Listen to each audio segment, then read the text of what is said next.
नमस्कार दोस्तों, मैं आर के पाल आपका अपना चैनल आरपी सीटेड पॉइंट में स्वागत करता हूं। आई होप आप लोग बहुत ही अच्छे होंगे और एग्ज़ाम की तैयारी आप अच्छे तरीके से कर रहे होंगे। मैं आर के पाल आपका अपना चैनल आरपी सीटेड पॉइंट में स्वागत करता हूं। जैसे कि आपको पता है कि बिहार में TRE 4 जो भी कैंडिडेट टीचर की बहाली का वेट कर रहा है, जो टीचिंग सेक्शन में जाना चाहते हैं, वो TRE 4 का नोटिफिकेशन का वेट कर रहे हैं और उसकी वो तैयारी कर रहे होंगे। तो फाइनली लगभग वो आने वाला ही है TRE 4 का। तो मैं एक सीरीज़ चलाने जा रहा हूँ अपने चैनल पर। मैं एक सीरीज़ स्टार्ट किया था जिसमें जनरल साइंस के आपके 4 पार्ट हो चुके थे और तबीयत इश्यू की वजह से मैं वीडियो को अपलोड नहीं कर पा रहा था। आई होप मैं प्रयास करूँगा कि डेली आपके लिए एक प्रैक्टिस सेट ऐसे ही आगे कंटिन्यू किया जाए जो प्रीवियस ईयर पे बेस्ड होगा। तो इस वीडियो में मैं वही आगे हम लोग क्लास को कंटिन्यू करेंगे। TRE 4 के लिए जो जनरल साइंस आती है, जो GS में आती है और मेन में भी आती है, जो आपको काफ़ी ज़्यादा 1 to 5, 6 to 8, 9, 10 और 11, 12 में देखने को आपको मिल जाती है। GS आपका जो होता है 40 पेपर का, उसमें जनरल साइंस आपको 8 नंबर को देखने को मिलती है। चाहे आप किसी भी में हो, PRT में तो आपको 15 से 20 क्वेश्चन आते हैं यहाँ से जनरल साइंस के। 6 to 8 में और 9, 10 और 11, 12 में आपको 8 क्वेश्चन देखने को मिलते हैं जनरल साइंस से। तो काफ़ी ज़्यादा ये मदद करेगा, ये सीरीज़ काफ़ी ज़्यादा मदद करेगा। तो और साइंस, तो जो साइंस एंड मैथ्स जो 6 to 8 में होगा उसके 40 नंबर केवल साइंस ही आते हैं और 40 नंबर मैथ आते हैं। तो जनरल साइंस जो है काफ़ी इम्पोर्टेंट रोल अदा करने वाला है किसी भी एग्ज़ाम के लिए हो, लेकिन स्पेशली मैं ये TRE के लिए ही मैं ये सीरीज़ चला रहा था। तो आप देख सकते हैं। इसके अलावा अब किसी भी टीचिंग एग्ज़ाम के लिए भी आप इस चीज़ को देख सकते हैं। ज़्यादा ये क्लासेस जो है वो तैयार किया गया है आपको BPSC के लिए ही। तो चलिए हम लोग इसी क्लास को शुरू करते हैं। आइए क्लास को शुरू किया जाता है। आप देख सकते हैं। और ये जो क्लासेज होगी, एक चीज़ आप देख लीजिएगा, ये जो क्लासेज होगी आपको NCERT आधारित मिलेगी साइंस। और ये अभी जो क्लास आपका जो होने जा रहा है वो 5वां क्लास होने जा रहा है।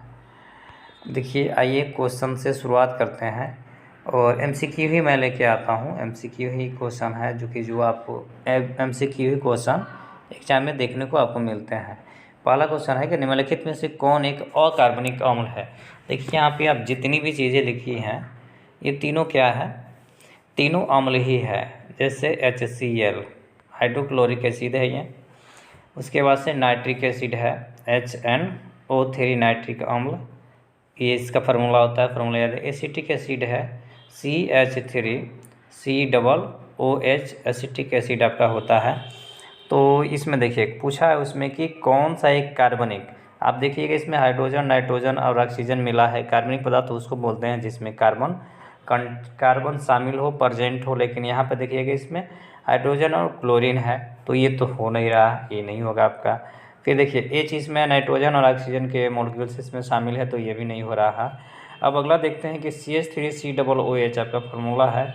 तो राइट आंसर कार्बनिक पूछा है, कार्बन इसमें मौजूद है, आपके एक जगह नहीं दो जगह मौजूद है। तो राइट आंसर हमारा जो हो जाएगा, हमारा राइट आंसर जो हो जाएगा वो C जाएगा, एसिटिक एसिड हो जाएगा आपका, ठीक है। और एसिटिक एसिड पाया किस में जाता है, ये कमेंट सेक्शन में आप कमेंट करेंगे। आइए अगला क्वेश्चन देखते हैं। क्वेश्चन नंबर 2 देखेंगे। क्वेश्चन नंबर 2 हमारा क्या कहता है, इंग्लिश में आप देख लीजिएगा। क्वेश्चन नंबर 2 कह रहा है, बहुत ही अच्छा क्वेश्चन है। देखिए सब मिला के है इसमें, फिजिक्स, केमिस्ट्री, बायोलॉजी, लगभग 20 क्वेश्चन मैं एक सेट में कराने का प्रयास करता हूँ। 20 क्वेश्चन में सब आपको मिलेंगे, बायो, फिजिक्स और केमिस्ट्री। आइए क्वेश्चन देखते हैं। क्वेश्चन कह रहा है कि कार्बन के एक परमाणु में 6 प्रोटॉन है तथा इसकी द्रव्यमान संख्या 12 होती है, तो कार्बन के एक परमाणु में कितने न्यूट्रॉन होते हैं। आपको पता है कि द्रव्यमान संख्या बराबर क्या होता है, A=P+N होता है। यानी कोई भी तत्व है और कोई भी तत्व है उसका द्रव्यमान संख्या प्रोटॉन और न्यूट्रॉन के योग के बराबर होता है। आप देखिए इसमें द्रव्यमान संख्या आपको दिया हुआ है, तो फार्मूला यही है मेन। तो द्रव्यमान संख्या आप 12 लिख दीजिए, प्लस आपको प्रेजेंट और क्या दिया हुआ है कि कार्बन के परमाणु में 6 प्रोटॉन है, प्रोटॉन की संख्या आपको दे दिया है 6, तो आपको फाइंड करना है n, ये निकालना है न्यूट्रॉन की संख्या। तो यहाँ से आप डायरेक्ट n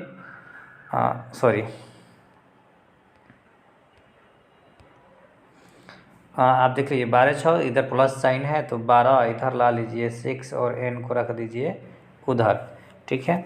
तो यहाँ से क्या हो जाएगा 6 हो गया है बराबर n, यानी n का वैल्यू कितना आ गया आपका, n का वैल्यू आपका 6 आ गया।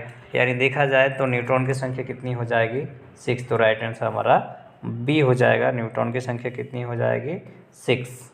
फार्मूला डायरेक्ट भी आप बना सकते थे, n = a - p पे a आपका 12 था और p आपका 6 है, जैसे घटाएंगे तो हमारा न्यूट्रॉन की संख्या निकल जाएगा 6, तो राइट आंसर हमारा 6 होगा। आई होप आपको फार्मूला भी याद हुआ होगा और क्वेश्चन भी ये समझ में आया होगा। अगला क्वेश्चन देखते हैं, क्वेश्चन नंबर 3 देखेंगे। 3 में कह रहा है कि निम्नलिखित में से कौन सा बेकिंग सोडा का रासायनिक नाम है। बेकिंग सोडा जिसको हम लोग खाने का सोडा भी कहा जाता है, उसको खाने का सोडा भी कहते हैं हम लोग, बेकिंग सोडा है, ठीक है, जिसको ब्लीचिंग पाउडर के माध्यम से इसको बनाया जाता है। और ये खासकर खाने का सोडा उपयोग हम लोग रसोई में खाने में करते हैं, और खासकर खस्ता जो बनता है या फिर आपका जो खस्ता हो गया, ब्रेड, पाव रोटी, वो बनता है, उसमें इसका उपयोग किया जाता है खाने का सोडा का। तो इसमें बोल रहा है कि उसका रासायनिक नाम क्या है। तो रासायनिक नाम आप देखेंगे, देखिए पोटेशियम बाइकार्बोनेट, ये तो होगा नहीं, ओपिक में से से अधिक नहीं होगा। सोडियम कार्बोनेट तो धोने को सोडा को बोलते हैं, धोने का जो सोडा होता है, नमन सोडा, धोने का सोडा, इसको सोडियम कार्बोनेट बोलते हैं, ठीक है। सोडियम बाइकार्बोनेट इसको बोला जाता है, जो फार्मूला होता है इसका NaHCO3 और इसका Na2CO3 होता है, ठीक है, और इसका NaHCO3 होता है। तो राइट आंसर हमारा जो हो जाएगा सोडियम बाइकार्बोनेट हो जाएगा। खाने का सोडा का पूछा है तो सोडियम बाइकार्बोनेट आंसर हो जाता है, राइट आंसर। अगला क्वेश्चन देखते हैं, क्वेश्चन नंबर आपका मिलेगा 4 में देखिए, ये 4 वो चीज़ आपको दिया हुआ है, कोई चीज़ गुलाबी, 4 चीज़ें आपको लिखा हुआ है। मान लीजिए कि 4 टेस्ट ट्यूब बेबी है, A B C और D, 4 चीज़ें लिख दिया गया आपको, A B C और D लिख दिया गया। 4 चीज़ें हैं, 4 चीज़ें लिख दिया गया। 4 चीज़ें में आपको 4 चीज़ लिख दिएगा। उसमें फर्स्ट में कह रहा है कि A में सादा पानी है, यानी A में H2O है, वो दिखा दिया गया। और B में कह रहा है कि B में क्षार का घोल है, तो B में बेस क्षार का घोल है। C में कह रहा है कि C में अम्ल का घोल है, C में अम्ल का घोल है। और D में सोडियम क्लोराइड का घोल है। तो कह रहा है कि इनमें से कौन सा घोल फिनोल्फथालीन को घोल को गुलाबी कर देगा। फिनोल्फथालीन जो है उसको वो क्या कर देगा, गुलाबी कर देगा। तो देखिए सिंपल बात है कि ये तो उदासीन होता है, ये करेगा नहीं। ये देखिए ये क्षार होता है, ये भी नहीं करेगा। और NaCl जो होता है ये भी उदासीन होता है, और ये बच गया अम्ल, तो ये अम्लीय हो जाएगा। तो क्षार जो चेंज होता है वही क्या होगा, गुलाबी होगा। तो राइट आंसर हमारा हमको चाहिए, राइट आंसर क्या क्या आपके अकॉर्डिंग राइट आंसर क्या होना चाहिए बताइए। तो गुलाबी कौन कौन कर सकता है, तो इसमें राइट आंसर हमारा जो हो जाएगा वो हो जाएगा B। राइट आंसर हमारा B हो जाएगा। आइए आगे क्वेश्चन देखते हैं, क्वेश्चन नंबर 5 कि हमारे कह रहा है कि हमारे आसपास के पदार्थ 3 अलग अलग अवस्था में मौजूद होते हैं, अर्थात ठोस, तरल और गैस। उनकी संपीडनशीलता का सही क्रम क्या है। तो सबसे ज़्यादा संपीडित जो होता है वो ठोस होता है, तो उसके बाद से फिर होता है आपका द्रव्य, उसके बाद से गैस। ठोस, द्रव्य, गैस होना चाहिए। तो आप बताइए कौन होगा। तो राइट आंसर आपका C नंबर होगा, राइट आंसर आपका C होगा। आइए अगला क्वेश्चन देखते हैं, क्वेश्चन नंबर 6 कह रहा है कि निम्न में से कौन सा पानी में घुल सकता है। पानी में कौन घुल सकता है, कौन सा ऑक्साइड पानी में घुल सकता है? तो ये कॉपर तो घुलेगा नहीं, आपको पता है कॉपर ऑक्साइड ये घुलेगा नहीं, एल्युमिनियम भी नहीं घुलेगा, सोडियम भी नहीं घुलेगा, आयरन ऑक्साइड भी नहीं घुलेगा, सोडियम ऑक्साइड Na2O वो घुल जाता है, Fe2 नहीं घुल पाता है। ठीक है, तो राइट आंसर हमारा डी हो जाएगा। क्वेश्चन नंबर 7 देखिएगा। क्वेश्चन नंबर 7 का निम्नलिखित में से कौन एक तनु HCl के साथ अपक्रिया करके H2 नहीं बनाएगा? वो बोला है कि कौन नहीं बनाएगा। तो देखिए यहाँ पे दिया होगा मेटल प्लस एसिड साल्ट और H2 निकलता है, Na और HCl को मिलाते हैं तो NaCl प्लस H2 निकलता है, यह अभिक्रियाशील होता है। और यहाँ पे आपको तत्व दिया गया है, नीचे से जैसे ही ऊपर जाएंगे वो उतना ही वो घुलनशील नहीं होगा और वो विलय नहीं बनाता है। ठीक है, तो देखिए फेरक आयरन है, जिंक है, एल्युमिनियम है, मैग्नीशियम है। जैसे जैसे नीचे जा रहे हैं तो नीचे वाला जो होगा वो कम होगा, तो इसमें ये मिल गया, ये मिल गया, ये गया, तो सब राइट आंसर होगा। लेकिन ये वाला जो है Hg में वो H2 नहीं बनाएगा, Hg से H2 नहीं निकल सकता है, तो राइट आंसर हमारा ए नंबर हो जाएगा। ये आपका जो दिया है ना, ये सीरीज़ दिया है, सीरीज़ को आप याद रख लीजिएगा। ठीक है, और ये देखिए कहाँ यहाँ पे है, तो AgAU बना सकता है लेकिन ये नहीं बनाएगा। ठीक है, तो राइट आंसर वही होगा। अगला क्वेश्चन, क्वेश्चन नंबर 9 देखते हैं, और ये काफ़ी इंपॉर्टेंट है, इस टाइप के क्वेश्चन आते हैं, ट्रेन वाले क्वेश्चन है। क्वेश्चन आपका कह रहा है कि एक ट्रेन 30 किलोमीटर प्रति घंटा की गति से दूरी तय करती है और 50 किलोमीटर घंटा की गति से वापस आती है, ट्रेन की औसत गति क्या है? दो दूरी आपको दिया है, D1 दे दिया है और D2 दे दिया है। एक ये क्या हो रही है, आपको जा रही है, और एक D2 जो है वो आ रही है। तो इसके लिए फार्मूला होता है D1 बराबर D2। दोनों डिस्टेंस क्या हो रहा है, बराबर हो रहा है, लेकिन डिस्टेंस का मान अलग अलग है, 30 है और 50 है। तो D1 बराबर होगा D2 के, D1 बराबर होगा D2 के। और औसत चाल, इसमें स्पीड पूछा है, एवरेज स्पीड पूछा है, तो औसत चाल का फार्मूला क्या होता है? जब दो दूरी दिया रहा है तो होगा 2V1 V2 बटा में V1 प्लस V2, ये फार्मूला होता है। यानी 2 गुणे पहला चाल और दूसरा चाल गुणा में हो जाएगा, और दूसरे चाल, पहले चाल और दूसरे चाल का योग हो जाता है। तो आप फार्मूला पे इसको बैठा दीजिए, फार्मूला पे बैठाइएगा तो 2, पहला चाल आपका जो है वो 30 है, दूसरा चाल आपका जो है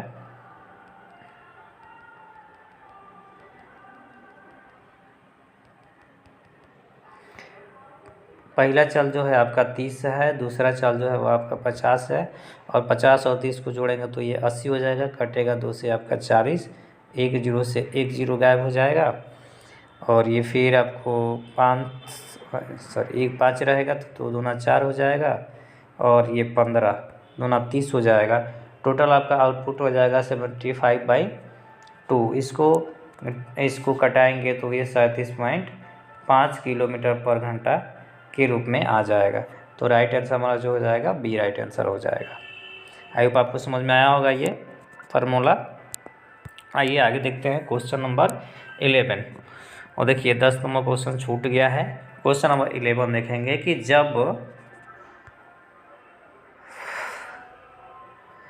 जब किसी वस्तु द्वारा तय की गई दूरी समय की लंबाई के सीधे अनुपातिक होती है तो इस यात्रा को हम लोग क्या कहा जाता है? सीधे आपको दिया है दूरी अनुपातिक होती है किसके, समय के। तो देखिए आप इसको ग्राफ से हम लोग थोड़ा सा एक बार समझने का प्रयास करेंगे, फिर राइट आंसर देखेंगे। दूरी डायरेक्ट बोला है, दूरी ये हो गया, सीधे मात्रा में डायरेक्शन जा रहा है, ये अनुपातिक हो रहा है, समय हो गया, वेव हो गया। तो यहाँ पे पूछ रहा है कि वेलोसिटी क्या होगा, तो वेलोसिटी आप देख लीजिए कि वेलोसिटी इक्वल है, कहाँ कम हो रहा है, ना इसका कम हो रहा है ना इसका कम हो रहा है, सीधी रेखा में वेलोसिटी जा रहा है, तो कांस्टेंट वेलोसिटी होगा। तो राइट आंसर हो जाएगा कांस्टेंट वेलोसिटी। ठीक है,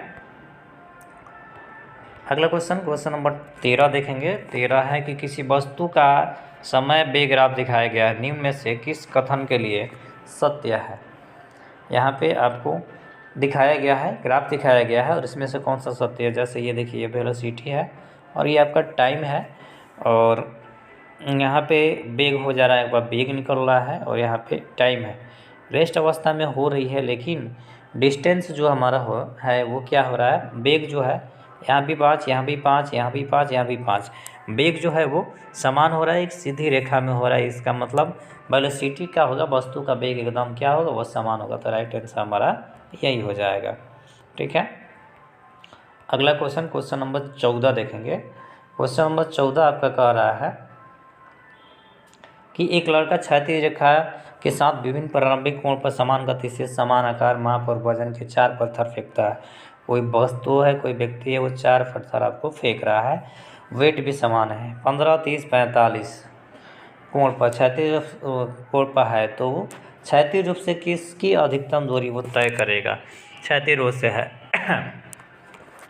तो आर एम ए वाई ये निकलेगा। आर मैक्सिमम निकालने के लिए क्या होता है formula, U2 sine square theta by g होता है। साइन 90 मैक्सिमम निकलेगा, यहाँ से मान देखेंगे तो मैक्सिमम निकलेगा। और थीटा का मान हम अगर देखते हैं तो क्या है, 2 थीटा है। और मिनिमम हम मैक्सिमम क्या हो जाता है, वो 90 डिग्री होता है। तो थीटा बराबर क्या हो जाएगा, 90/2।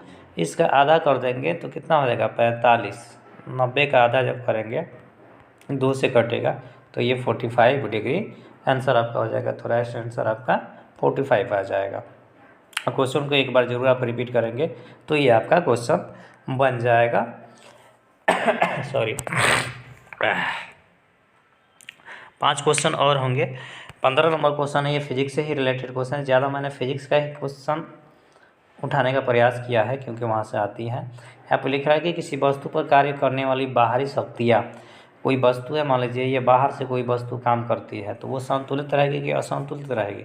तो देखिए वो संतुलित भी हो सकती है, हमेशा तो वो संतुलित ही रहेगी, लेकिन संतुलित हो भी सकता है और नहीं भी हो सकता है, ये हिल भी सकता है।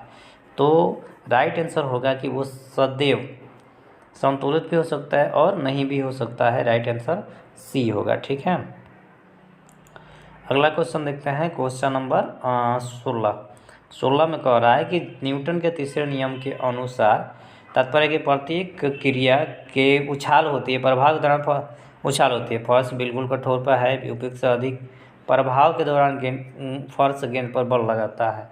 एक मान लीजिए कि ये वस्तु है, ये एक्शन कर रहा है और ये रिएक्शन कर रहा है एक बॉल पे। तो थर्ड लॉ के अनुसार F1 बराबर -F2 हो जाएगा, F1 -F2 हो जाएगा, दूसरे का बल कम लगेगा F1 की अपेक्षा।